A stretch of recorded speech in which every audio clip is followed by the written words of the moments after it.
창조의 다섯째 날에 하나님은 물에 사는 어류를 만드시고 하늘에 사는 조류를 만드셨습니다.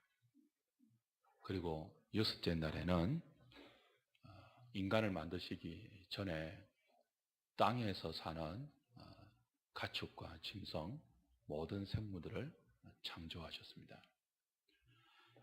이렇게 하나님은 우리 인간을 만드시기 전에 물과 땅과 하늘에 각기 종류대로 수많은 생명체들을 만드셨어요. 인간을 먼저 만들고 그 다음에 이런 것들을 만드신 것이 아니고, 인간을 만들기 전에 인간이 살아야 하는 지구에 종류대로, 물에는 물대로, 땅에는 땅대로, 하늘에는 하늘대로 인간과 같이 살아야 하는 수많은 생명체들을 먼저 창조하시고, 그리고 이들을 다스리며 또 이들을 관리하면서 함께 살 수 있는 하나님 나라의 지킴이로 인간을 창조하셨습니다. 이 사실을 보면 오늘 하나님이 만드신 어류들, 물고기에 사는 어류들, 또 하늘에 사는 조류들, 땅에 사는 가축과 짐승들을 보면 여기 다 열거는 안 돼 있지만 각기 종류대로라고 했거든요. 그러니까 우리가 아는 것만 해도 수만 종, 수십만 종이 아닙니까? 물에 사는 어류가 수만 종입니다. 하늘에 사는 조류도 수만 종입니다. 땅에 사는 가축과 짐승들의 종류는 가히 헤아릴 수가 없을 정도로 많이 있습니다. 이렇게 다양한 종류의 생명체들을 인간을 만들기 전에 창조하신 것은 분명한 뜻이 있어요. 그것은 인간이 자기 혼자 아무리 잘나고 하나님의 형상으로 지음받았으니까 얼마나 똑똑해요. 얼마나 능력이 있어요. 얼마나 힘이 있어요. 온 짐승들을, 온 지구를 다스릴 수 있는, 정복할 수 있는 그런 명령을 받았는데요. 아무리 인간이 똑똑하고 유능하고 능력이 있어도 혼자서는 살 수 없다는 것을 분명히 가르쳐 주신 거예요. 어떻다고요? 혼자서는 살 수 없어요. 자기 혼자 아무리 뛰어나도, 아무리 탁월해도 혼자서는 살 수 없는 곳이 하나님이 인간이 살아가야 하는 모델로 주신 지구라는 환경이에요. 그래서 물고기와 새들과 짐승이 살아갈 수 없는 지구는 인간도 살 수 없다. 너는 혼자서는 절대로 살 수 없다 하는 것을 분명히 창조의 다섯째 날과 여섯째 날, 그리고 지금까지의 모든 창조를 통해서 하나님이 보여주시는 거죠. 20절을 보시면 오늘 하나님이 물들에게 명하십니다. 그리고 땅들에게 명하세요. 그리고 거기 사는 모든 생물들을 내라, 그렇게 말씀하시죠. 그러니까 이것은 물과 땅이 스스로 능력이 있어서 물이 생명을 낼 수 있는 능력이 있고, 땅이 스스로 생명을 산출할 수 있는 어떤 능력이 있다는 뜻이 아니에요. 진화론자들이 주장하는 게 뭐예요? 생명의 기원은 물에 있다고 하죠. 물. 그래서 우리가 화성을 탐사할 때 생명이 있는지 없는지 뭘 봅니까? 물이 있었는지 없는지 흔적을 찾잖아요. 여기 하나님의 분명한 말씀이 있죠. 하나님이 생명을 내실 때 물에게 명하여 내게 하셨어요. 땅에게 명하여 내게 하셨어요. 마치 이것은 과학자들이 주장하는 것처럼 물 자체에 생명을 내는 어떤 힘이 있고 땅 자체에 어떤 생명을 조성하는 어떤 기운이 있는 것처럼 그렇게 여겨질지 모르겠지만 사실은 그게 아니에요. 모든 생명체는 하나님 만드신 거죠. 그렇지만 만드실 때 어떻게 만드셨다고요? 물들에게 명하여, 땅에게 명하여 거기 사는 생명들을 내라 그랬거든요. 모든 것을 하나님 만드셨지만 물에게 명하고 땅에게 명하시는 방법으로 만드신 것은 이 땅에 있는 모든 생명체는 물을 떠나서는, 땅을 떠나서는 살 수 없다는 것을 분명히 가르치는 것입니다. 지구촌에 있는, 하늘에 있든 땅에 있든 물에 있든 모든 생명체는 물과 땅의 보호를 받아야 돼요. 물을 마시지 않고는 살 수 없죠. 땅에서 나는 것들을 먹지 않으면 살 수가 없어요. 물에 사는 생명체들도 그 물의 밑바닥에는 땅이 있잖아요. 거기서부터 미생물들이, 플랑크톤들이 물에 떠 있고 그걸 먹고 살아간단 말이에요. 하늘에 사는 조류들도 물을 마셔야 살잖아요. 그래서 물을 마시기 위해서 땅으로 내려오죠. 하늘에 살지만 땅에서 나는 것들을 먹고 조류가 살죠. 그러니까 이 땅에 존재하는 모든 생명체들은 물과 땅의 보호를 받지 않고는 살 수 없다는 것을, 그리고 대표적으로 인간이 아무리 탁월해도 물과 땅의 도움 없이는 살 수 없다는 것을 분명히 말씀하시므로 처음부터 탁월한 인간이지만 제한적이고 피조물인 것을 절감하게 하시는 것입니다. 그럼 우리가 아무리 돈이 많고 아무리 건강해도 물이 없으면 못 살아요. 그렇죠? 땅에서 나는 것을 섭취하지 못하면 못 살아요. 그래서 흙으로 지으셨잖아요. 땅에 물이 이상이 생기고 물에 이상이 생기면 모든 생명체, 인간은 살 수가 없는 것입니다. 그래서 하나님은 물과 땅에게 그리고 하늘에게 스스로를 정화할 수 있는 능력을 심겨두셨어요. 여러분, 물이 흘러가잖아요. 그래서 아무리 물에 더러운 것이 섞여도 물은 흐르면서 뭐예요? 스스로를 정화할 수 있는 능력을 하나님으로부터 받았어요. 물은 그냥 흐르지 않습니다. 땅 위를 흐릅니다. 바다 속을, 바위를 거쳐서 흐릅니다. 그리고 모래를 거쳐서 흐릅니다. 그렇게 바위와 모래와 흙을 거쳐서 물이 흐르는 동안 모든 오염물들을 스스로 제거하고 물은 스스로 깨끗한 물을 내죠. 그리고 깨끗한 물을 생명체들에게 제공해요. 땅은요. 땅도 스스로를 정화할 수 있는 능력이 있죠. 땅에는 눈에 보이지 않지만 수많은 미생물들이 있습니다. 제가 환경공학을 전공했는데 수질오염을 막을 때 가장 많이 쓰는 방법 중에 하나가 미생물 처리 방법이에요. 근데 이 미생물 처리 방법은 수질 오염만 정화하는 데 쓰는 것이 아닙니다. 땅을 정화하는 데도 쓰여요. 땅 안에는 수많은 미생물들이 있어서 그 미생물들이 분해 작업을 하면서 오염된 흙을 정화하고 또 산성화된 토양을 이렇게 중화하는 그런 능력을 스스로 가지고 있어요. 공기도 그래요. 공기도 하늘에, 대류도. 공기는 대류합니다. 끝없이 순환해요. 때로는 골짜기를 타고 흐르고 때로는 해풍이 되어서, 그죠? 오염된 공기를 섞어주고 그렇게 해서 이렇게 정화하는 능력이 스스로에게 있죠. 바다와 그리고 강과 계곡에 있는 모든 물들은, 그죠? 바다에 있는 물들이 정발되어서 또 비를 내리고 또 강에 있는 물들, 지하수들이 흘러가서 또 바다로 가면서 물들을 정화시켜요. 땅도 스스로를 정화시켜요. 끝없는 정화 작용으로 스스로를 깨끗게 해요. 하늘도 대류하면서 공기를 순환시켜요. 그러면서 땅과 하늘과 바다에 사는 모든 생명체들을 보호하고 지킨단 말이에요.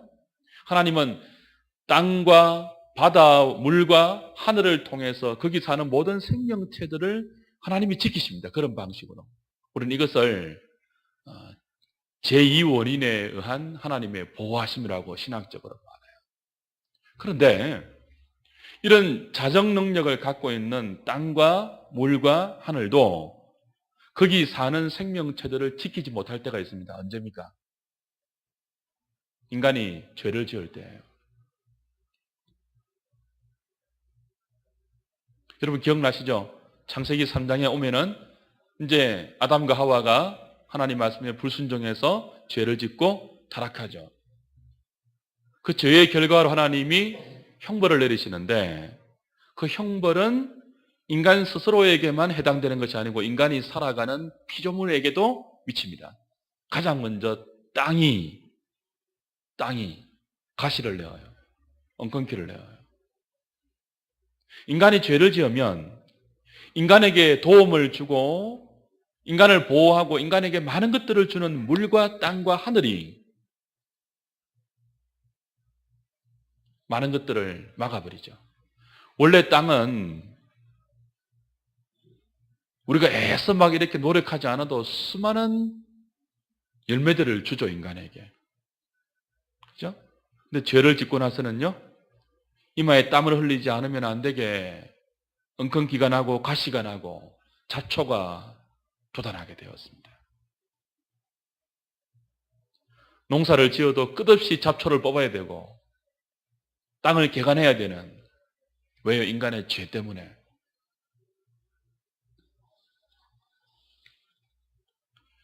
다시 말하면 땅을 오염시키고 물을 오염시키고 하늘을 오염시키는 것은 다른 피조물들이 아니고 오직 누가 하는 거예요? 인간만이 하는 것입니다. 인간만이. 인간이 자신의 욕심과 그리고 교만으로 죄를 짓고 끝없는 탐욕으로 나갈 때 물과 땅과 하늘이 오염되고 거기 사는 다른 모든 생명체들이 함께 탄식하고 고통을 당하고 신음하는 것입니다.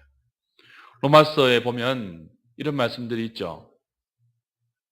피조물들이 썩어짐의 종노릇을 하고 허무한 데 굴복하면서 피조물들이 탄식하고 있다고 말해요. 탄식하고 있다.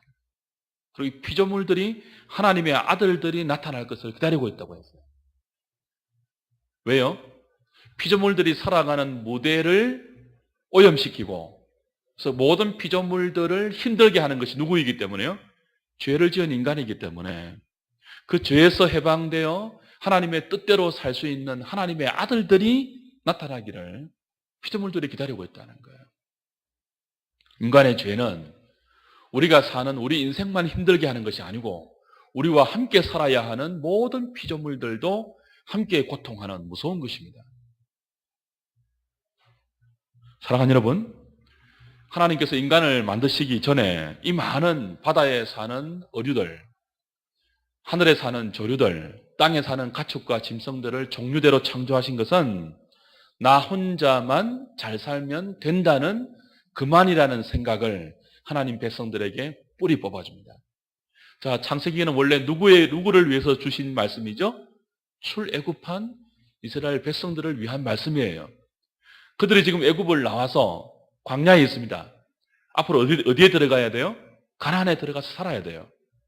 근데 뭘 배우는 거예요? 지금 창세기 1장을 통해서 뭘 배우는 거예요? 니네들이 앞으로 들어가서 살아야 할 가나안 땅은 니네들 혼자 잘 먹고 잘 살아서는 안 된다는 거예요. 함께 살아야 할 이웃이 있고 함께 살아야 할 짐승이 있고 함께 살아야 할 새들이 있고 함께 살아야 할 물고기들이 있다는 거예요. 다스려야 할 자연이 있고 더불어 살아야 할 인생들이 있다는 것입니다. 애굽은 어떤 곳이에요? 뭐 애굽만이 아니에요. 가나안도 그렇고 이스라엘이 아닌 다른 모든 나라들은 혼자 잘 살면 그만인 가치관으로 피 흘리며 살아가는 나라들이에요. 힘이 있으면 최고인. 창세기 4장부터 이제 3장부터도 그래요. 죄를 짓고 나서 인간들의 이 삶 가운데 가장 먼저 들어온 게 뭐예요? 힘이 있는 사람이 왕노릇하는 거예요. 가인이 힘없는 아벨을 힘으로 죽였어요. 힘 있는 사람이 대장하면서 니므롯, 그죠?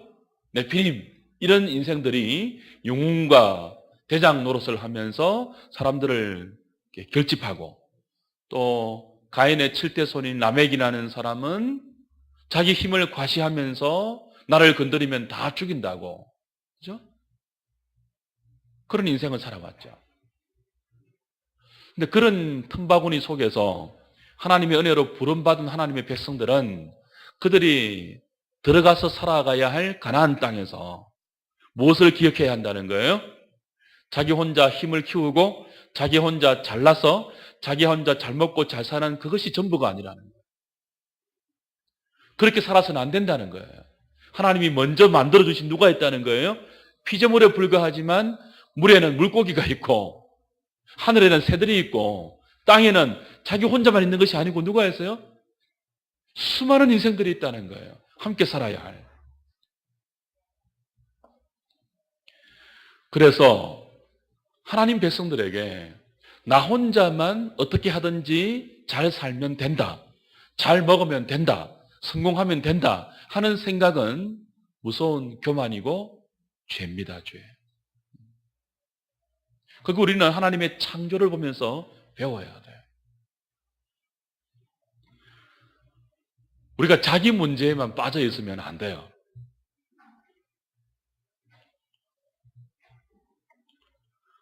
자기 문제가 너무 힘들 때 있잖아요.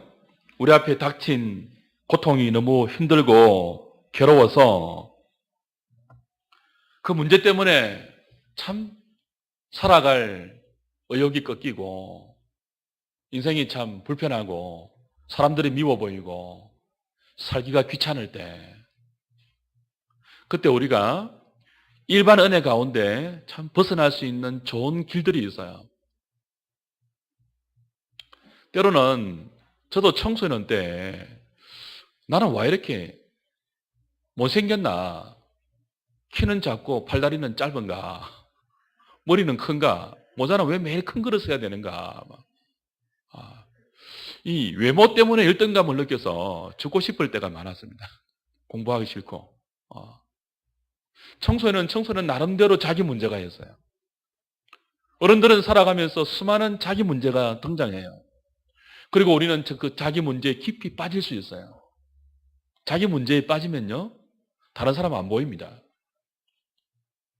하늘을 봐도 새들도 안 보이고, 땅을 봐도 다른 사람 안 보이고, 다른 짐승도 안 보이고, 물을 가도 그 어류들이 안 보여요. 그래서 자기 문제에 빠져서 힘들 때 가장 먼저는 하나님의 은혜를 구해야 되지만 일반적으로 좋은 방법이 있어요. 그게 뭐예요? 다른 사람을 보는 거예요. 다른 사람을. 다른 사람의 삶을 보는 거예요. 그리고 동물원에 가십시오. 침팬지를 보고 기린을 보고 하마를 보고 저는 제 외모의 열등감을 이 식물원하고 동물원 가서 보겠습니다. 거기 하마를 보면서 악어를 보면서 원숭이를 보면서 쟤들은 저렇게 못생겼는데 뭐 열등감에 빠지거나 고민하지 않잖아요. 악어를 보십시오. 악어를. 그게 무슨 피부입니까? 우리 큰딸이 피부 때문에 고민하는데 악어를 보라고. 악어를.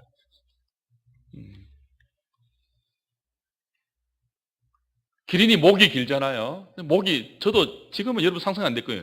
제가 고등학교 때 별명이 기린이었습니다. 기린. 삐쩍 말라가지고 목만 길고 머리는 크고 막 이래가지고. 기린이 목이 길지만 고민 안 하거든요. 오직 인간만 외모 때문에 고민하고 문제 때문에 불평하고 다리 짧으면 숏다리라고 불평하고 목 길면 목 길다고 불평하고 머리 크면 머리 크다고 불평하고 내 용량이 커서 좋은 거는 감사하지 않고 그래서 자기 문제가 너무 힘들어서 그 문제에서 잘 헤어나오지 못할 때는 자꾸 자연으로 가십시오. 자연으로. 제가 지난번에 제가 좋아하는 노래 소개해 줬죠. 이 노래 꼭 배우세요. 이 노래. 조동진의 뭐예요? 벌판으로 나가자. 어떻게 부른다고요? 쓸쓸한 날에 벌판으로 가보자.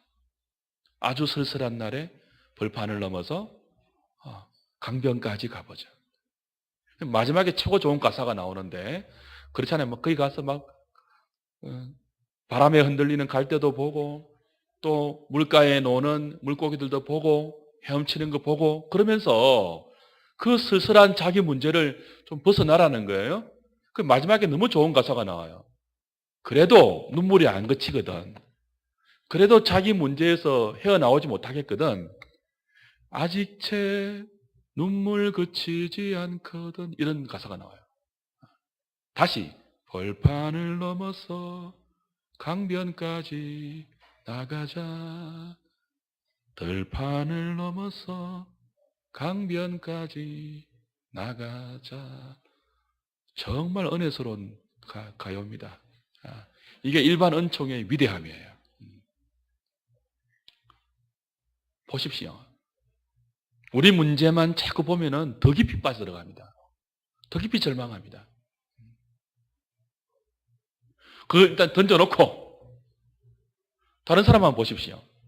내 문제에 빠지면 나보다 힘든 인생이 없는 것처럼 여겨져요. 나보다 불행한 인생이 없는 것처럼 여겨지고, 왜 부모님은 나를 이렇게 낳았고 하나님은 왜 나를 이렇게 대접하시는지 이해가 안 되지만, 눈을 들어서 옆에 있는 다른 사람을 한번 보십시오. 의외로 우리 주위에는요, 나보다 힘든 인생들이 너무 많습니다. 내가 흘리는 눈물이 내 문제에 빠져 있으면 전부인 것처럼 보여요.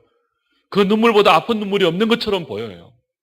그러나 한번 주위를 돌아보면 피눈물을 흘리는 인생들이 너무 많다니까요. 그래서 다른 사람을 보면 자기 문제에만 빠질 수 없습니다. 다른 사람들을 돕다 보면은, 다른 사람들을 위해서 기도하다 보면 하나님은 어느새 다른 사람을 보는 나를 건지시고, 다른 사람을 위해서 기도하는 내 문제에 응답하시는 것들을 우리는 자주 경험해요. 하나님 백성들은 이 땅에서 자기만 잘 살면 된다는 생각, 그리고 그렇게 자기 문제에만 빠져서 사는 것이 심각하고 무서운 죄인 줄을 알아야 합니다. 우리는 혼자 살 수 없는 인생들이에요.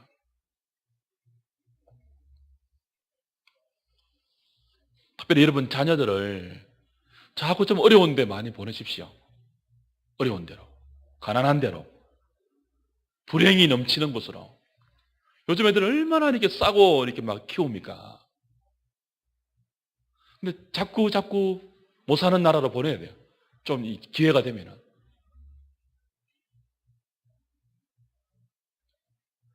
그래서 어릴 때부터 걔들이, 야, 저런 인생도 있구나. 저렇게 힘들게 사는 인생도 있구나. 저런 인생들 속에서 나 혼자 잘 사는 것은, 나 혼자만 편안하면 된다는 생각은 참 너무 미안한 생각이구나.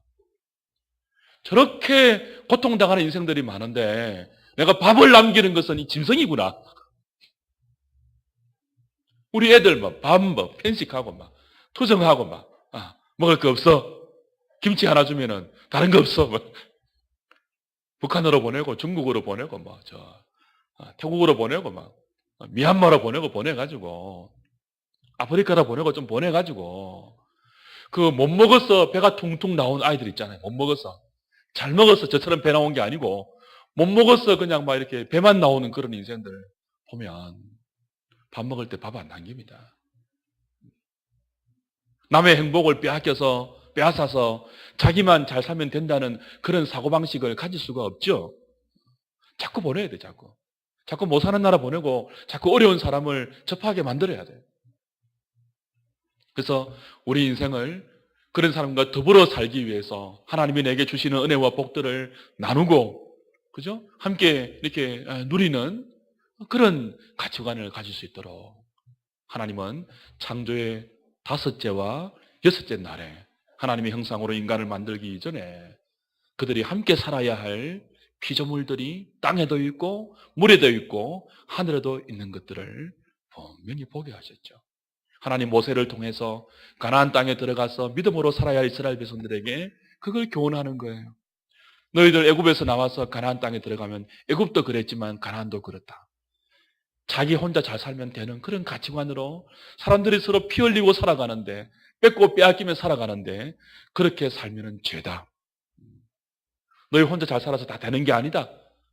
땅만 오염되고 물만 오염되어도 살 수 없는 것이 인간이고 피조물인 것을 알게 하신 것입니다. 여러분, 때때로 살아가면서 우리는 약해질 때가 있습니다. 경쟁에서 뒤처지고 누락되고 남들보다 못해 보일 때가 있어요. 그때마다 인지상정인지라 우리는 절망할 수 있습니다. 그때 기억해야 돼요. 오늘 5째 날, 6째 날에 인간을 만들기 전에 땅과 하늘과 물에 사는 모든 짐승들과 생명체를 만드실 때 하나님이 각기 종류대로 만드시고 그 다음 평가가 뭐예요? 보시기에 좋았다고 했어요. 하나님 만드신 수많은 수십만 종의 이 각기 나름대로의 특징이 있는 생명체들은 어떤 것들은 약하게 보이는 것도 있고 어떤 것은 강하게 보이는 것도 있습니다. 근데 하나님은 강하게 보이는 사자, 인간 이런 것들만 보기에 좋아한 것이 아니고 모든 땅에 있는 짐승들, 물에 사는 어류들, 하늘에 있는 조류들 그 종류대로 다 만드시고 나서 그걸 다 보시기에 좋았다고 했어요. 있어야 할 자리에 있으면, 그죠? 하나님이 있게 하신 그 특징대로 있으면 약하든 강하든 못생겼든 잘났든 다 하나님 보시기에 좋은 거예요. 약하다고 느낄 때마다, 내가 못났다고 여겨질 때마다 나는 왜 이럴까? 그런 생각이 들 때마다 여러분 기억해야 될 것이 창조의 5째 날과 6째 날의 창조가 주는 교훈이에요. 하나님이 만드신 그 특징대로 하나님이 있게 하신 그 자리에 있으면 약하든 강하든 하나님 보시기에 좋은 거예요. 그리고 하나님이 지켜주십니다. 살 수 있도록. 여러분 물에 가보십시오. 피라미도 있고 큰 고기도 있고 다양한 고기들이 있어요. 반드시 우리가 보기에는요, 우리는 뭐라고 배웠습니까? 자연은 적자생존, 약육강식의 세계라고 배웠어요. 일면 그렇게 보이는데 다 그런 거 아닙니다. 여러분 물에 보십시오. 큰 물고기만 사는 거 아니잖아요. 우리 생각에는 큰 물고기가 잡은 게 다 잡을 것처럼 보이죠? 근데 안 그렇습니다. 너무나 작은, 너무나 보잘것없어 보이는 물고기 너무나 많이 살고 있습니다. 상어만 있는 것이 아니에요. 고래만 있는 것이 아니에요. 피라미드도 얼마나 많은데요. 이 땅에요, 사자만 사는 것이 아닙니다. 사자 바로 옆에 너무나 연약해 보이는 짐승들이 얼마나 많은데요.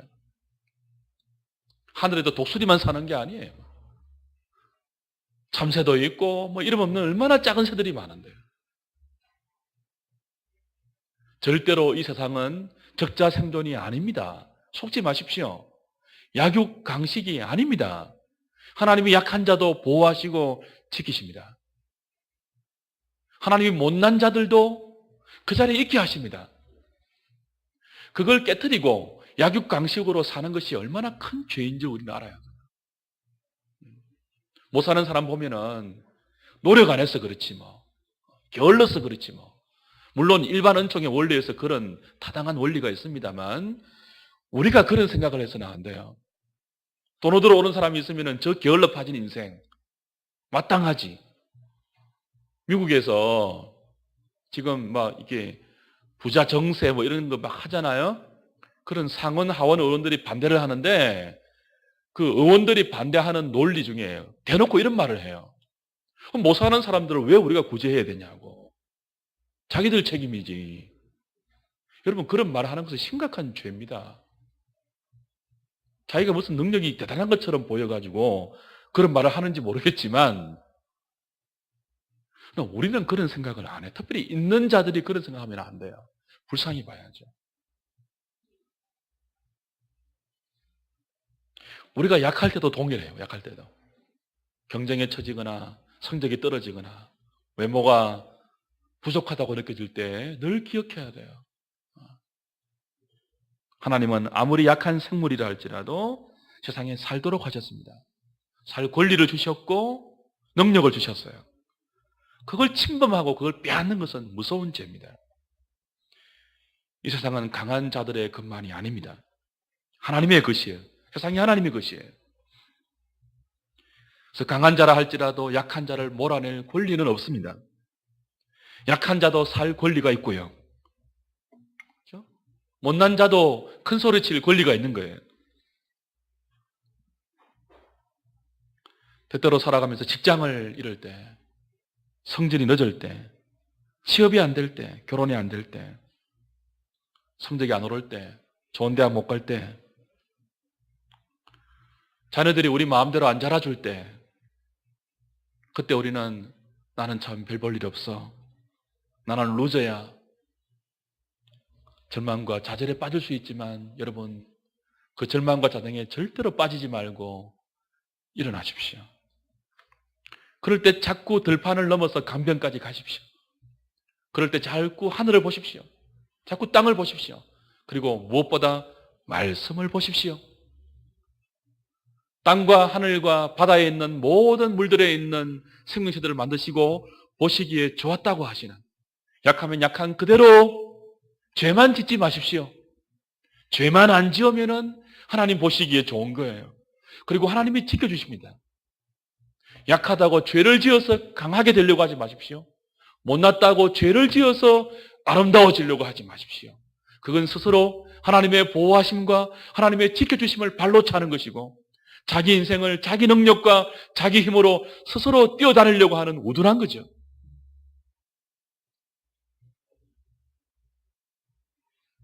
자녀들이 공부 못할 때 구박하지 마십시오. 저도 참 늘 명심해야 되는 말인데, 우리 애들 한 번씩 성적을 받아오면 제가 이런 말 할 때 참 불신앙적인 목사라고 생각을 하죠. 우리 가문에 그런 성적 없어. 이런 말 진짜 하면 안 되는데 저도 하거든요. 많이 회개해야 되는. 성적을 못 받는다고 구박하지 마세요. 공부 못하는 애들도 행복하게 살 권리가 있는 거예요. 좌절하지 마십시오. 성적이 떨어지거나 수입이 떨어질 때 이래서 벌어먹고 살겠나, 이런 생각은 사탄이 주는 무서운 시험입니다.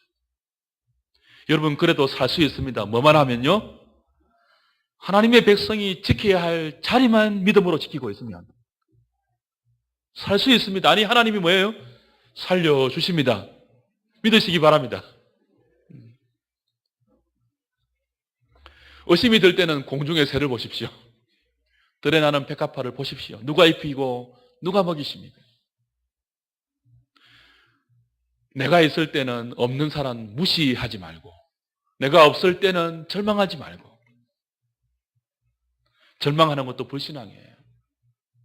그래서 자꾸 절망이 찾아올 때 하나님 만드신 자연 세계로 가셔서 누가 먹이고, 약한 자도 먹이시는 하나님 보시고, 강한 자도 그냥 있는 모습 그대로 살아가게 하시는 하나님의 다스림 보십시오. 여러분, 다른 사람이 어떻게 본다 할지라도 개의치 마십시오. 우리는 있는 자리, 하나님 백성이 있어야 할 말씀의 자리, 믿음의 자리, 성결의 자리, 그 자리만 잘 지키고 있으면 하나님이 책임져 주실 것입니다.